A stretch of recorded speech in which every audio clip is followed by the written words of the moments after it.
Nifty Sensex तो आसमान छू रहे हैं।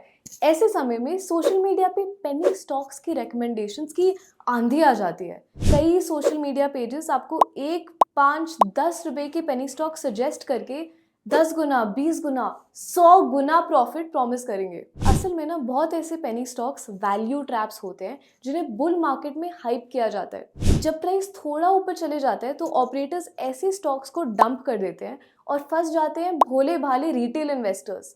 ऐसी सिचुएशन में रिटेल इन्वेस्टर्स इन स्टॉक्स को लोअर सर्किट्स लगने की वजह से लॉस में भी नहीं बेच पाते। किसी भी स्टॉक को चूज करने से पहले स्क्रीन पे दिए गए पैरामीटर्स चेक कीजिए। अगर आपका स्टॉक इन पैरामीटर्स को मीट करता है तो उस कंपनी और उसके मैनेजमेंट के बारे में अच्छे से रिसर्च करें। इस क्राइटेरिया के अलावा अगर चार्ट्स पर आपको दिख रहा है कि काफी सारे अपर और लोअर सर्किट्स लग रहे हैं तो ये एक रेड फ्लैग है, क्योंकि स्टॉक से एग्जिट करना मुश्किल हो सकता है। सिर्फ तभी इन्वेस्ट करें जब आप पूरी तरह से कन्विंस्ड हो। चलिए अब वापस चलते हैं आज के वीडियो पर। मुझे याद है कि कॉलेज में मेरे कुछ फ्रेंड्स को लगता था कि एक बाइक होती तो लाइफ सेट हो जाती। काश बुलेट होती। नहीं, KTM। Fast forward to today. अब फाइनेंस वीडियोस बनाने का एक प्रो एंड वेल कौन भी है कि मैं अब चीज़ों को स्टॉक एनालिसिस के नज़रिए से देखती हूँ। ज़्यादातर लोगों को ये नहीं पता होता कि एक कंपनी है जो सब मेजर 2 व्हीलर और 4 व्हीलर कंपनीज के कंपोनेंट पार्ट्स बनाती है। उनकी ड्राइवर इंफॉर्मेशन सिस्टम और सेंसर्स में एक्सपर्टीज है। तभी 2 व्हीलर कमर्शियल व्हीकल्स और ट्रैक्टर सेगमेंट्स में 50%, 70% और 50% मार्केट शेयर है। मोनोपोली स्टॉक सीरीज के आज के इस वीडियो में हम इस कंपनी के बारे में बात करने वाले हैं। इस कंपनी का नाम है प्रीकॉल लिमिटेड। आज के वीडियो में हम समझेंगे about the company, industry overview, business segments of the company, financial analysis, challenges for the company and stock performance। तो चलिए स्टार्ट करते हैं आज का वीडियो।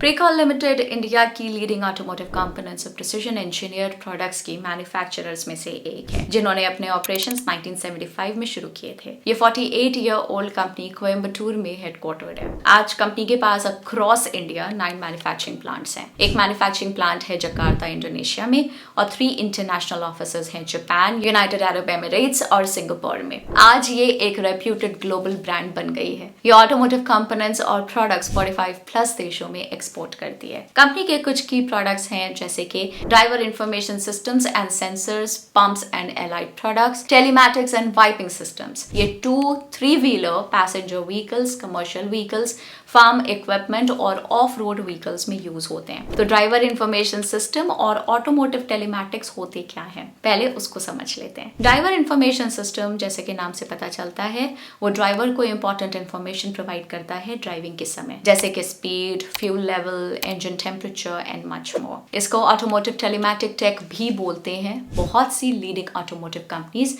उनकी कस्टमर्स हैं, जैसे कि Bajaj, BMW, hero, Honda, TVS, Yamaha, Mahindra, Tata, Skoda, Swaraj, Denso, JCB। प्रीकॉल के मैनेजमेंट टीम के हेड हैं प्रमोटर मिस्टर विक्रम मोहन, जो कि जून 2013 से कंपनी के बोर्ड में हैं। प्रमोटर्स और उनके related family members family owned entities Pricol में 38.51% के स्टेक होल्ड करते हैं एज ऑफ सितंबर 2023। आप कंपनी के बिजनेस सेगमेंट्स को समझने से पहले इस कंपनी की इंडस्ट्री को अच्छे से समझ लेते हैं। ऑटोमोबाइल इंडस्ट्री इंडिया का एक इम्पोर्टेंट सेक्टर है। इसको समझते हैं मैन्युफैक्चरिंग सेक्टर के कॉन्टेक्स्ट में। ट्रांसपोर्ट इक्विपमेंट को बनाने की कीमत है पूरे सेक्टर की ग्रॉस वैल्यू एडेड या GVA का 12%। ह्यूज।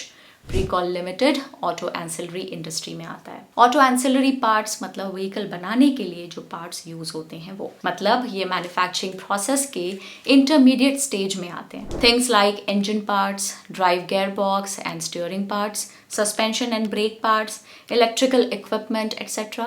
ऑटोमोबाइल मैन्युफैक्चरिंग कंपनीज इन पार्ट्स को खरीदती हैं। ये कोई छोटी मोटी चीज नहीं है। फाइनेंशियल ईयर 23 से फाइनेंशियल ईयर 27 के दौरान लगभग 12.06% के कंपाउंडेड एनुअल ग्रोथ रेट यानी कि CAGR के साथ एक्सपैंड होगा। ये एस्टिमेट्स के मुताबिक ऑटो एंसिलरी मार्केट फाइनेंशियल 27 तक 7,294.99 बिलियन रुपीस तक पहुंच जाएगा। अब पूरे ऑटोमोबाइल सेक्टर को समझते हैं। 2 2018 में global automotive instrument cluster market का साइज $7.2 बिलियन था और प्रोजेक्शन है कि 2026 तक ये $13.77 बिलियन तक पहुंच जाएगा। यहाँ पे instrument cluster market automobile industry का वो सेगमेंट है जो ड्राइवर को जरूरी इंफॉर्मेशन देने के लिए पार्ट्स बनाता है, जैसे स्पीड, फ्यूल लेवल एक्सेट्रा। 2022 में मार्केट साइज $1,212 मिलियन तक पहुंच गया था। एक्सपेक्टेड है कि मार्केट 2028 तक $3,637.2 मिलियन तक पहुंच जाएगा। इंडिया के ऑटोमोटिव ओईएम इंडस्ट्री का एम है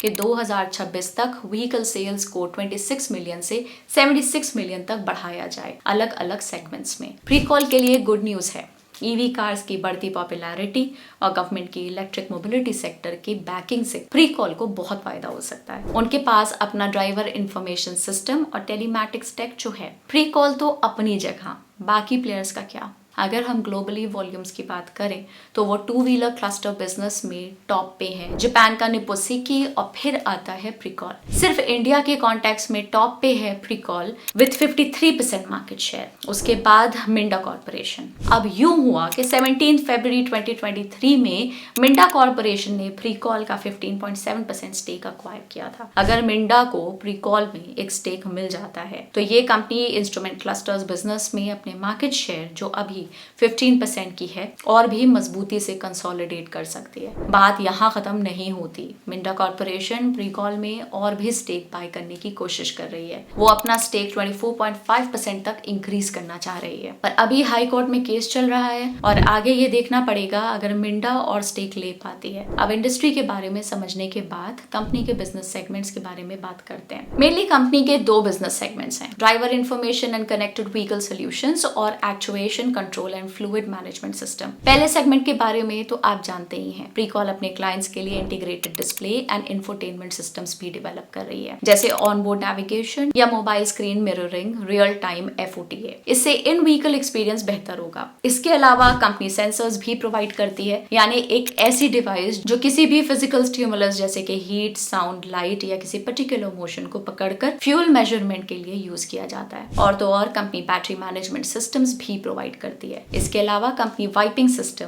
disc brake, fuel pump, oil pump भी प्रोवाइड करती है। प्रीकॉल ने ऑटो एक्सपो 2023 में नए EV रेडी प्रोडक्ट्स लॉन्च किए हैं, जैसे कि हेड्स अप डिस्प्ले यानी कि HUD, e cockpit, disc brake, round TFT instrument cluster, TFT smart clusters, electric coolant pump etcetera. इसके अलावा कंपनी ने एक चाइनीज कंपनी के साथ टाई अप भी किया है। यह है एडवांस टेक जैसे ई कॉकपिट या हेड्स अप डिस्प्ले को डेवलप करने के लिए। H1 फाइनेंशियल ईयर 24 में कंपनी का टोटल रेवेन्यू 1084.76 करोड़ रुपीस था। फाइनेंशियल ईयर 23 की बात करें तो कंपनी का रेवेन्यू का लगभग 65% आया है टू व्हीलर्स और थ्री व्हीलर्स से, 15% कमर्शियल व्हीकल से, 10% पैसेंजर व्हीकल से और 10% ऑफ रोड व्हीकल्स और ट्रैक्टर्स से। अगर सेगमेंट की बात करें तो फाइनेंशियल ईयर 23 में लगभग 55% रेवेन्यू ड्राइवर इंफॉर्मेशन सिस्टम यानी कि इंस्ट्रूमेंट क्लस्टर से आया, 30% एक्चुएशन और फ्लूइड कंट्रोल सिस्टम से और 15% सेंसर्स और अदर सोर्सेज से। फाइनेंशियल ईयर 23 के रिजल्ट्स के अकॉर्डिंग 92% रेवेन्यू डोमेस्टिक सेल्स से आया है और 8% एक्सपोर्ट से। अब चलते हैं कंपनी के फाइनेंशियल्स की ओर। सबसे पहले कंपनी के रेवेन्यू और ऑपरेटिंग प्रॉफिट ट्रेंड को देखते हैं। अगर हम चार्ट देखें तो आपको दिखेगा कि रेवेन्यू और ऑपरेटिंग प्रॉफिट में एक कंसिस्टेंट अपवर्ड ट्रेंड है, कभी कभी डिप्स के साथ, और उनका ऑपरेटिंग प्रॉफिट भी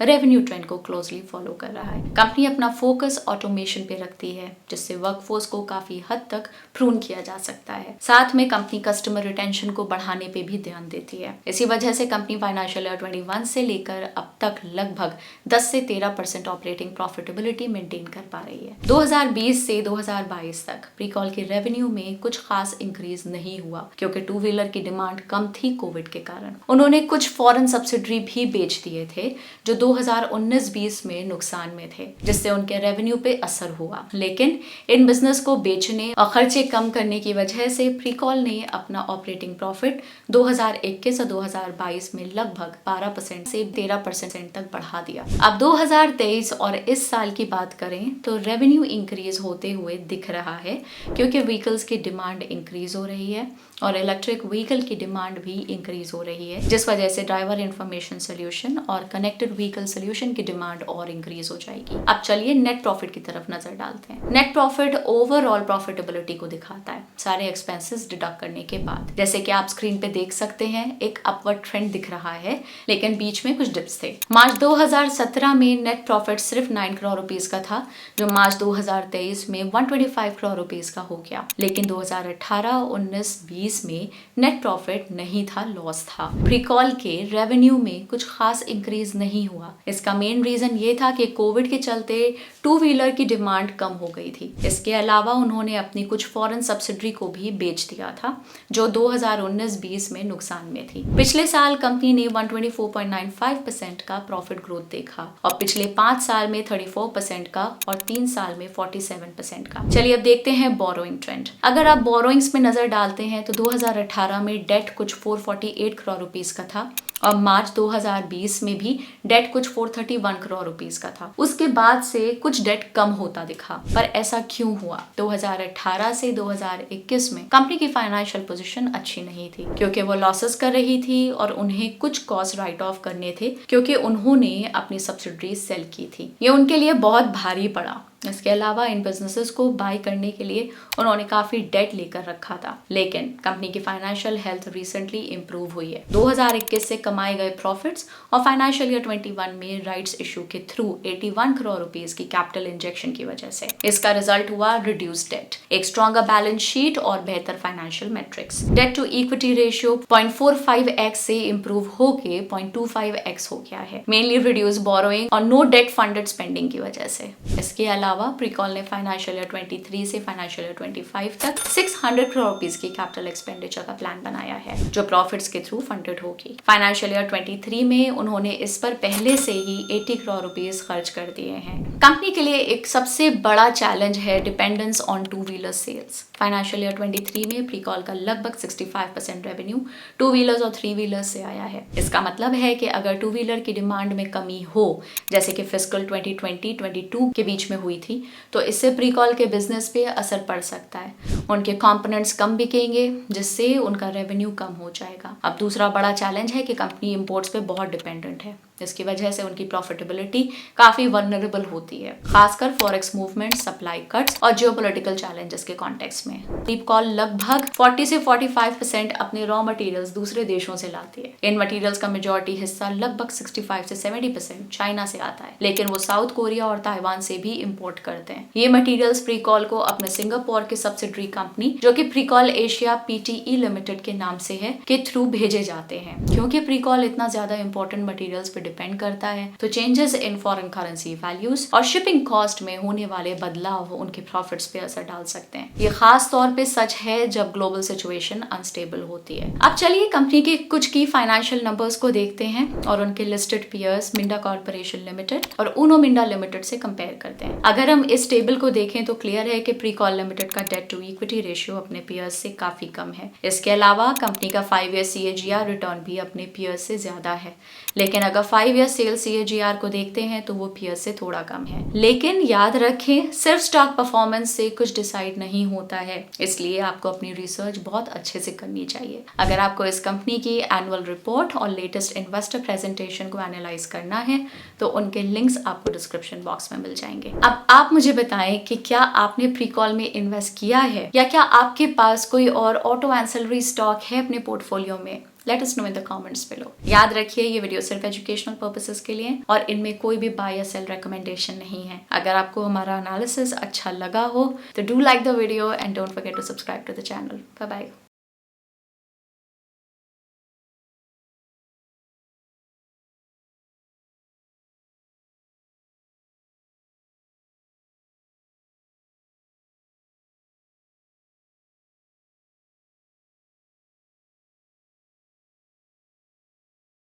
Investment in securities market are subject to market risks. Read all the related documents carefully before investing. Please read the risk disclosure documents carefully before investing in equity shares, derivatives, mutual fund, and or other instruments traded on the stock exchanges.